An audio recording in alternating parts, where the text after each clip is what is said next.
जो हम आपको भूल गए हैं। आप कौन है?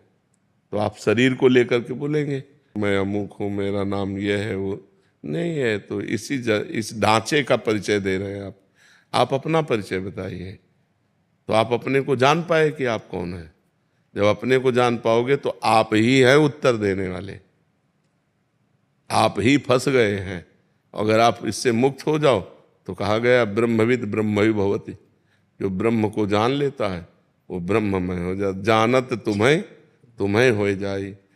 क्यों तुम्हें हो जाए? क्योंकि वही है ही है, एको हम बहुत श्यामा, वही परमात्मा है। फिर कोई प्रश्न है। और विनाश किसी का नहीं होता, रूप परिवर्तन होता है।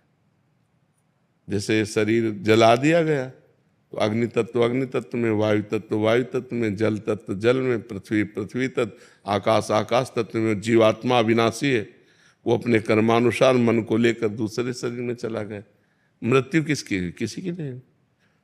जब विनाश पूरा होता है तो पूरी सृष्टि 100 वर्ष सूखा पड़ता है, भयंकर, फिर 100 वर्ष अग्नि, फिर भयंकर जल, 100 वर्ष तक जल। फिर इसके बाद जब प्रबल ताप बढ़ी, कोई सृष्टि में नहीं रहेगा, तो जल तत्व वायु तत्व में, वायु तत्व अग्नि तत्व में, आकाश तत्व में, ऐसे क्रम से होते हुए आकाश तत्व महातत्व में, महातत्व अहंकार में, ऐसे मूल प्रकृति तक पहुंचकर मूल प्रकृति ब्रह्म में कुछ नहीं नष्ट हुआ, सब अपने अपने स्वरूप में आते हुए चले गए। फिर जब सृष्टि हुई तो ब्रह्म, ब्रह्म से मूल प्रकृति, मूल प्रकृति से त्रिगुणात्मिका प्रकृति, त्रिगुणात्मिका प्रकृति से महातत्व, महातत्व से अहंकार, अहंकार से पूरी सृष्टि। वही फैल गया, वही समिट जाता है। समिट जाना विनाश है, फैल जाना सृष्टि है। और जितने दिन फैल के खेलते हैं वही जीवन है। इसीलिए तो जब ज्ञान हो जाता है तो पूरी सृष्टि से राग खत्म हो जाता है। कुछ नहीं, कोई 10-20 नहीं है, यहाँ एक ही है, एक ही परमात्मा का सारा खेल चल रहा है। वही आप भी हैं, लेकिन आप अपने को जान पा रहे हैं। मैं परमात्मा कैसे हो सकता हूँ? तो आप देह भाव से बोल रहे हैं, स्वरूप में आइए। स्वरूप कौन है? स्वरूप कौन है? तो स्वरूप का ज्ञान है नहीं, तो इसीलिए देह भाव के होने के कारण जन्म मरण, दुख सुख, लाभ हानि, मान अपमान, जय पराजय, ये भोगना पड़ रहा है। बड़ा कठिन है। इसीलिए भजन करो और मुक्त हो जाओ। साधन धाम मोक्ष कर द्वारा, मोक्ष को प्राप्त कर लो तो ये जीवन सार्थक हो जाएगा। नहीं तो फिर ये चलता रहेगा, पुनरपि जननम पुनरपि मरणम पुनरपि जननी जठरे शयनम। भगवान ने किसी को नहीं रचा, अपने आप से अपने आप को रचा, दूसरा कोई नहीं है।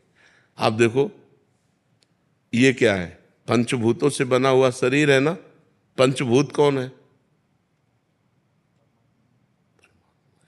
ये परमात्मा स्वरूप है, परिवर्तनशील है। और एक परमात्मा स्वरूप भगवान की 2 प्रकृति है, एक परा एक अपरा।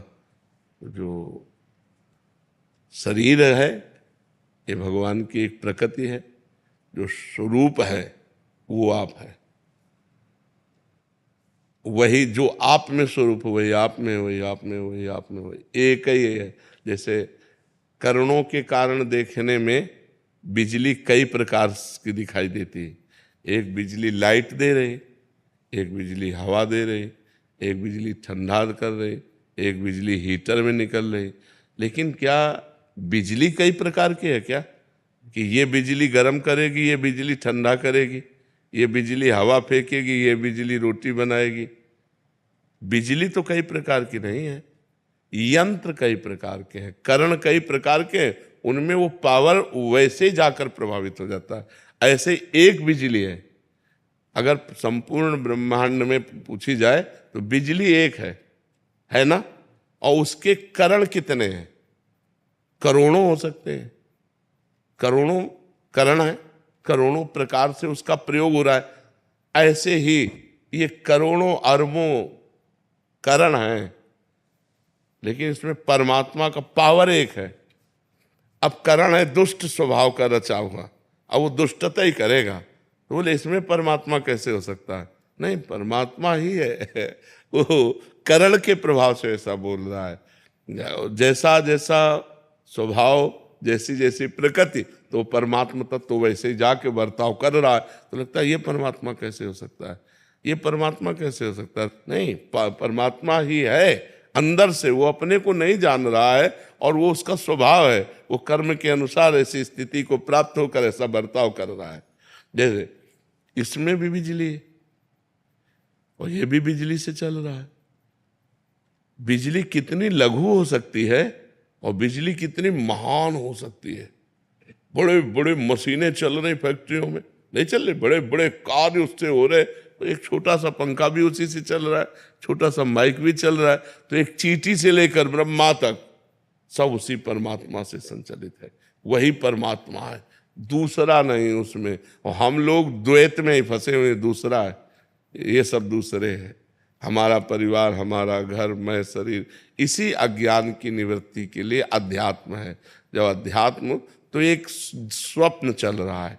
जैसे स्वप्न में आपने देखा, बहुत सी सामान देखा, बहुत से व्यक्ति देखे, अच्छा बुरा स्वप्न देखा, क्या कुछ होता है क्या? तो ये कब पता चलता है? स्वप्न देखने के समय पता चलता है क्या? हाँ, जब हम जगते हैं तब हमको पता चलता है कि वो झूठा था, उसमें कुछ भी सत्य नहीं था, उसमें कोई नहीं था, एक मन ही हमारा केवल सब कुछ रचे हुए था। ऐसे ही जब हम ज्ञान में जागते हैं तो कुछ नहीं है, एक परमात्मा ही परमात्मा है। वासुदेवा सर्वमिति सा महात्मा सुदुर्लभा, बहूनाम जन्म नावन्ते ज्ञानवान माम प्रपद्यते, वासुदेवा सर्वमित सा महात्मा सुदुर्लभा। बहुत जन्मों की साधना के बाद जब ये ज्ञान प्राप्त होता है कि एकमात्र भगवान वासुदेव ही विराजमान है, दूसरा कोई नहीं, सब वासुदेव, सर्वम खलमिदम ब्रह्म, सब ब्रह्म। अब कहाँ परेशानी? वो अपने आप में अपना सृजन कर रहा है, पालन कर रहा है, विनाश कर रहा है, ये स्वप्न है। उमा कहूँ मैं अनुभव अपना, सत हरि भजन जगत सब। तो सपने में हम सब कुछ देख रहे हैं। ये एक जागृत अवस्था जो हम मान रहे हैं, ये मोह की है। स्वप्न में अपने को सोया हुआ मानते हैं क्या? उसमें जागते हुए तो होते हैं, लेकिन क्या जागते हैं क्या? ऐसे ही मोह निशा सब सो अनिहारा, मोह निद्रा, अज्ञान में हम इस समय हैं। और जिस समय ज्ञान प्राप्त होगा, असली में जागना ज्ञान में होगा, तब आप देखना, जब ज्ञान प्रकट हो जाता है, एकमात्र भगवान ही भगवान है, कुछ नहीं, न कोई हानि है, न लाभ है, न जय है, न पराजय है, न उन्नति है, न अवनति है, न जन्म है, न मरण है। कि ये सब स्वप्न जैसा चल रहा है, भयावह स्वप्न चल रहा है। इसीलिए कहा जाता है साधना करो और जग जाओ। जग गए तो जे ही जाने जग जाए हेराई, जागे जथा स्वप्न भ्रम जाए। जिस परमात्म तत्व को जानने के बाद ये संसार संसार नहीं रहता, ये परमात्म स्वरूप हो जाता है, सब भय भ्रम खत्म हो जाता है। समझ पा रहे बच्चा?